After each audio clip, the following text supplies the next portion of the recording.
அனைவருக்கும் வணக்கம். நான் ஸ்ரீ கணேஷ் பேசுகிறேன். இந்த வீடியோ காணொளி நான் ரொம்ப நாளாக நான் செய்யணும்னு நான் நினச்சிக்கிட்டு நான் இருந்தேன். நான் தாமதமாக நான் அப்லோட் பண்ணுறதுக்கு காரணம் என்னுடைய வகுப்புகள், என்னுடைய படப்பிடிப்பு காரணங்களால் நான் தாமதமாக லேட்டாக நான் அப்லோட் பண்ணுறேன். என்ன விஷயம்னாக்கா, இப்போ சமீபத்தில் சோஷியல் மீடியாவில் ரொம்ப ஒரு பெரிய இஷ்யூ ஒன்று ஓடிக்கிட்டு இருந்துச்சு. என்னன்னாக்கா, இஷா அவங்களுடைய மரணம். ராஜேஸ்வரி என்கின்ற இஷா அவங்க இந்த சைபர் புல்லிங் காரணங்களால் அவங்க தூக்கில் மாட்டிக்கிட்டாங்க, தூக்கில் மாட்டி தற்கொலை பண்ணிக்கிட்டாங்கங்கிற ஒரு இஷ்யூஸ் ரொம்ப வைரலாக ஓடிக்கிட்டே இருந்துச்சு. ஸோ இந்த நியூஸ் கேட்ட உடனே எனக்கு ரொம்ப ஷாக்கிங்காக எனக்கு ஆயிடுச்சு. ரொம்ப எனக்கு தூக்கமே இல்லை 2-3 நாளாக இதனால் கேட்டதுலேருந்து.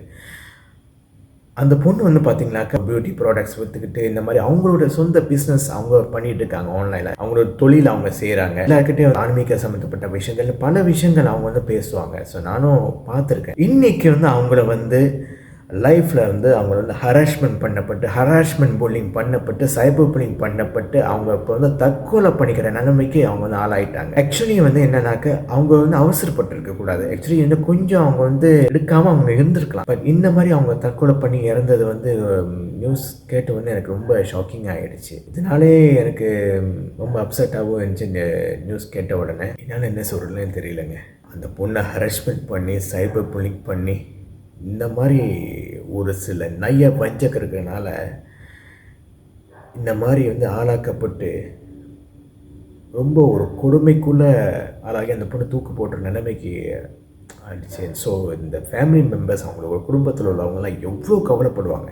நியூஸ் கேட்டவொடனே எனக்கு ரொம்ப கவலையாகிடுச்சு. இப்போ அடக்கம் பண்ணிட்டாங்க அப்படின்னு கேள்விப்பட்டேன். இன்னொன்று, இந்த ஹராஸ்மெண்ட் பண்ணவங்க போலீஸ் அரெஸ்ட் பண்ணிட்டாங்க அப்படின்னு சொல்கிறாங்க. போலீஸ் உடனே ஆக்ஷன் எடுத்தது அது உண்மையிலே அது நல்ல விஷயந்தான். ஓகே, இப்போ நான் என்ன சொல்ல வரேன்னா, தயவு செஞ்சு இந்த தற்கொலை முயற்சிகள் தயவு செஞ்சு என்ன எடுக்காதீங்க. உங்களை யாராவது ஹராஸ்மெண்ட் பண்ணுறாங்க, உங்களை யாராவது பூலி பண்ணுறாங்க, உங்களை சைபர் புல்லிங் பண்ணுறாங்கனாக்கா உடனே அவங்கள பிளாக் பண்ணிடுங்க. உடனே அவங்கள பிளாக் பண்ணிடுங்க. அவங்க கிட்ட கூட அவங்க நெருங்காதீங்க. இந்த மாதிரி ராட்சச காரணங்களால தான் இந்த சோஷியல் மீடியாவில் எல்லாமே கெட்டு குட்டிச்சவராக ஆகிட்டுருக்கு. இப்போ ஒரு சட்டம் கொண்டு வர போகிறதா சொல்லிகிட்டு இருக்காங்க. பார்ப்போம் எப்படின்னு. ஸோ இன்னொரு விஷயம் நான் சொல்ல விரும்புகிறேன்.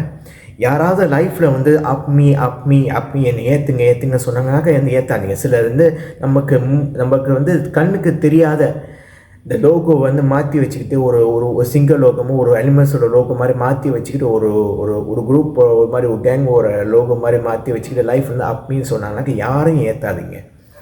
அன்லஸ் நமக்கு தெரிஞ்சவங்களா, ஓகே நீங்கள் உங்கள் ஃப்ரெண்ட்ஸ் அந்த மாதிரி லைஃப்பில் ஏற்றி பேசி அது வேறு கணக்கு. தெரியாதவங்க அப்மி ஏற்றுங்க அப்படின்னு சொல்லிட்டு இந்த மாதிரி பண்ணாங்க, ஏற்றாதீங்க. இன்னொரு விஷயம் என்னன்னாக்கா, சில பேர் சில நைய வஞ்சகர்களை ஹராஸ்மெண்ட் பண்ணி போட்டு அவங்கள பூலி பண்ணிட்டு வம்பெழுத்து போட்டு எல்லாத்த தகாத வார்த்தைகளை பேசி போட்டு பின்னால் என்ன செய்கிறாங்கனாக்கா, நல்லவ மாதிரி வந்துக்கிட்டு ஜஸ்டிஸ் போர் இஷா இந்த மாதிரிலாம் பண்ணிக்கிட்டு மடத்தனமான டபுள் ஆட்டம் ஆடிக்கிட்டு ஒரு சில வீணா போனவனுங்க இந்த மாதிரி அநியாயம் பண்ணிட்டு இருக்கானுங்க. நான் ஒன்று சொல்கிறேன், உங்களுக்கு அறிவே கிடையாது. பொண்ணை தூக்க மாற்ற நிலைமைக்கு கொண்டு வந்துட்டீங்க, சாகடிச்சிட்டிங்க. பண்ணுறதும் பண்ணி போட்டு உட்காந்து இந்த மாதிரி நல்ல மாதிரி ஜஸ்டிஸ் போய் இஷான்னு சொல்லி போட்டு இந்த மாதிரி ட்ராமாலாம் ஆடாதீங்கடா. ஏன்டா டே, நீங்களும் தப்பு பண்ணுவீங்க, தப்பு பண்ணிவிட்டு வேற ஒரு ப்ரொஃபைலில் வந்துக்கிட்டு இந்த மாதிரி ஒரு தப்பை நீங்கள் செய்வீங்க. ஏன்டா இந்த மாதிரி அநியாயம் பண்ணி தொலைகிறீங்க எல்லாரும்? உங்களுக்கு தான் வெக்கமா இல்லை? இப்போ உயிர் போச்சுல, போன உயிர் திருப்பி வருமா? இப்போ அந்த பொண்ணோட வாழ்க்கை வீணாக போச்சுல, அநியாயம் பண்ணிட்டீங்கடா நீங்களா. உங்களை மாதிரி ஆளுங்களாம் நெருப்படிச்சு கொளுத்தணும்டா அவங்களெல்லாம். ஸோ மக்களே, தயவு செஞ்சு இந்த மாதிரி ஹராஸ்மெண்ட் புல்லிங் இந்த மாதிரி யாராவது பண்ணாங்கன்னா தயவு செஞ்சு அவங்க பிளாக் பண்ணுங்கள். அவங்க கிட்ட கூட நெருங்காதீங்க. இந்த மாதிரி தற்கொலை முயற்சி பண்ணுறது, தகாதமான ஒரு விபரீதமான முடிவு எடுக்கிறது, தயவு செஞ்சு பெண்களே, ஆண்களே, பெரியோர்களே, தாய்மார்களே, தயவு செஞ்சு இந்த மாதிரி முடிவு எடுக்காதீங்க ப்ளீஸ். நான் கேட்டுக்கிறேன். தேங்க்யூ.